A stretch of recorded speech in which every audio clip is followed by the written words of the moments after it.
Hello, welcome back to Energy 101. This is the module that's continuing on U.S. energy independence.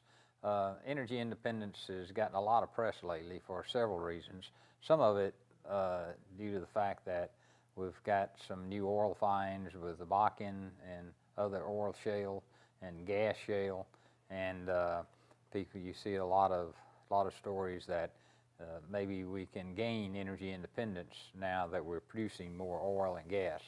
I want to make sure we look at the facts on all that, and today I want to look at some of the issues regarding what we mean by energy independence and then what the numbers are. Where did energy independence come from? Well, I happen to be old enough to remember the origin of the word energy independence. It came from the OPEC embargo, which I mentioned before but hadn't noted the specifics, in October 1972. And it lasted until March 1973.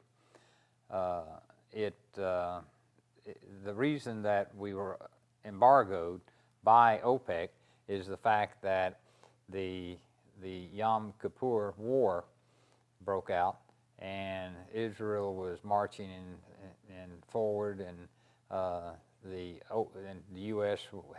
was supporting them in some ways, and OPEC decided their only way they could stop Israel was to embargo the U.S. And so they embargoed the U.S. for any oil sales in October 1972. That was 40 years ago. It is amazing how it crippled our society. Our gasoline stations were forced to be open only from 8 o'clock during weekdays till 5 o'clock in the afternoon. They could not be open in the evenings or at night, and they could not be open on weekends. You could only fill up with gasoline in your car on even odd days depending on your license tag. So it caused lots of disruptions, long gasoline lines. There were mandatory building temperature settings in public buildings like universities or any building open to the public, so that the temperatures had to be set down to 68 degrees in the wintertime and had to be 76 degrees in the summertime. So it was really crippling to our economy. It was crippling to our way of life. It was crippling in many ways. And as a result of that, President Nixon, president at that time, and every president since then, every single president since then, has set energy independence as a goal. So we wanted to be independent to never be in that situation again. And my personal view, when I look at all the information, says I'm not sure we can be 100% certain that it cannot happen again. But let's look at some numbers. Let's look at the progress that we made since we had the first embargo in 1972. OPEC was importing, or we were importing 2.2 million barrels per day of oil, not just from OPEC, from everybody, including Canada and Mexico, and which was 19% of the oil that we used. So we were importing 19% of our oil, and which amounted to 2.2 million barrels per day. In the end of 2011, and all my data, by the way, is to the end of 2011. I don't like to take monthly data because it creates a lot of chaos and it's hard to establish trends. But the end of 2011, we were importing 8.9 million barrels per day, and which constituted 61% of our oil. Now, some of this that we've noted before comes from Canada, and some from Mexico, which hopefully is a little more stable, but that still has a tremendous economic impact. As I've noted before, those 8.9 million barrels per day cost us almost $350 billion in a year, $350 billion. You stop and think about it, that's half the cost that it took to bail out Wall Street. That money actually stayed in this country, whereas this money is going out of the country to others and creating jobs elsewhere. So there's major impact here. So we obviously have been going backwards by almost any measure you want to use of being independent from never being dependent on any one source of oil external to the U.S. Well, maybe it's because we're not drilling. Some people say we're not drilling hard enough and actively enough. Well, let's look at some data there. Let's take Saudi Arabia as a good example, because Saudi Arabia produces actually more oil than we do, as you see here. They produce 11 million barrels per day is how many barrels of oil they produce. And the active drilling rigs that they have actively drilling are about 50. It varies between 30 to 50 over the years, but right now it's about 50. It doesn't dramatically go up and down. Percentage-wise it does, but relative to the U.S. it doesn't. Well, look at what the U.S. situation is. We produce half the oil, 5.5 million barrels per day in 2011, and we have 1,500 active drilling rigs. So we're drilling a heck of a lot. We are using 30 times more drilling rigs than Saudi Arabia and getting about 1/2 the oil. Now, it didn't used to be that way. The reason that this situation has occurred is because we have explored our land and even the near offshore for about 100 years for oil. And it's a finite resource. Anything you say about it, it is a finite resource. There's only so much down there. You can argue about how much is down there, but it is a finite endowment. And when you spend the endowment, there's not anything left. But the problem is that the more you drill and the more you get out, the more difficult it is to find the remaining oil. I make the analogy that it's like burying volleyballs and ping pong balls in the sand on the beach.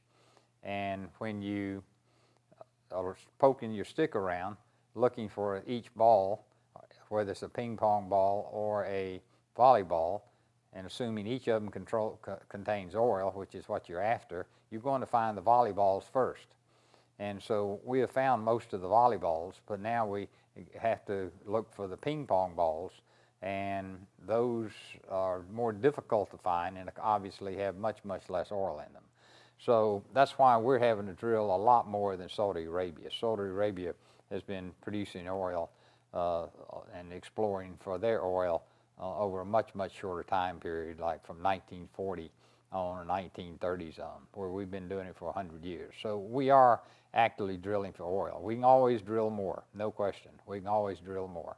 But that's some comparison between us and the country that produces more oil than any other country in the world.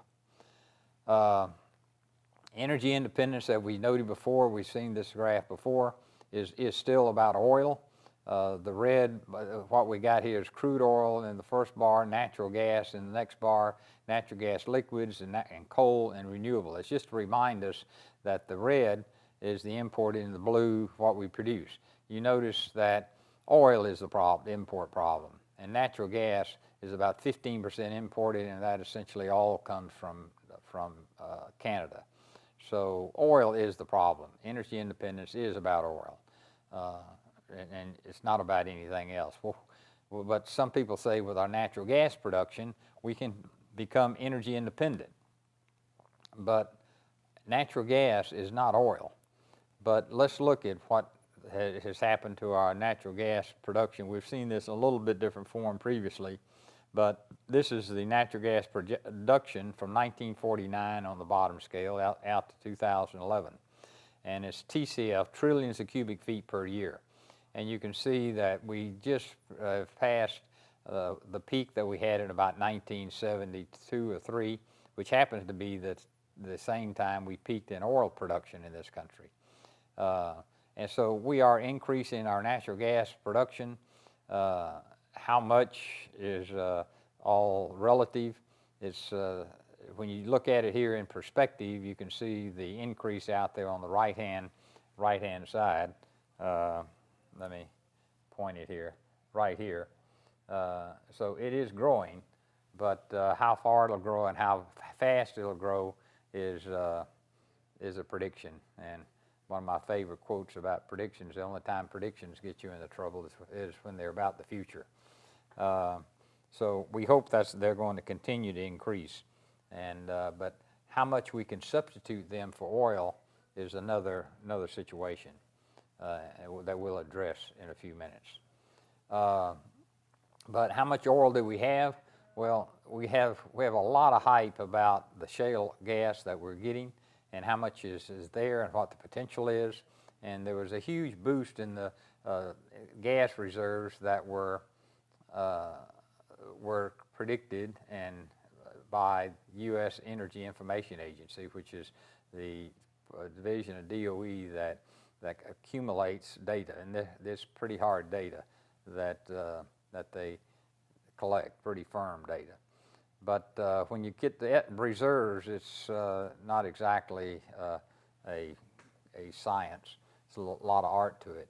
But they over-predicted by their own admission, and they admitted it in 2011, of how much gas they could get from these new gas shale formations.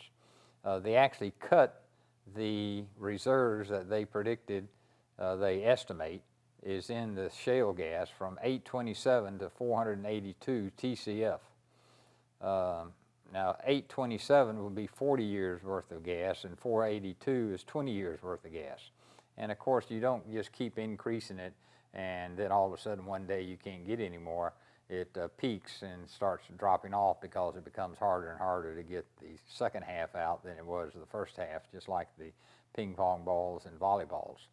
So shale gas is certainly a good new supply, and it's increasing our natural gas production and future production, but exactly how much is yet to be known. We can predict it and we can guess at it, but it's hard to get a firm number on it that's believable and you can count on. Another thing that I've learned over my life is that things are never as good as they first appear, but they also are not as bad as they first appear. So hopefully we can hit a happy medium there. But one thing we have to realize, there are no silver bullets for energy independence.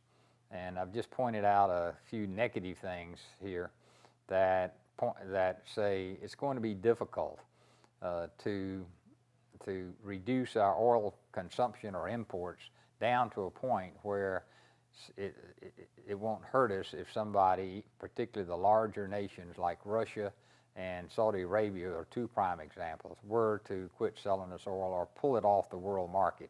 That's what would hurt us, and it would hurt everybody. The whole world would go into a deep recession if Russia or Saudi Arabia quit exporting any oil. It would be very difficult. So there are no silver bullets. We have to do a lot of things, and we'll talk about some of those things in the future that we'll see you next time. And the next module, as a matter of fact, is about electric cars displacing oil. One of the shotgun pellets, not necessarily a silver bullet. Thank you.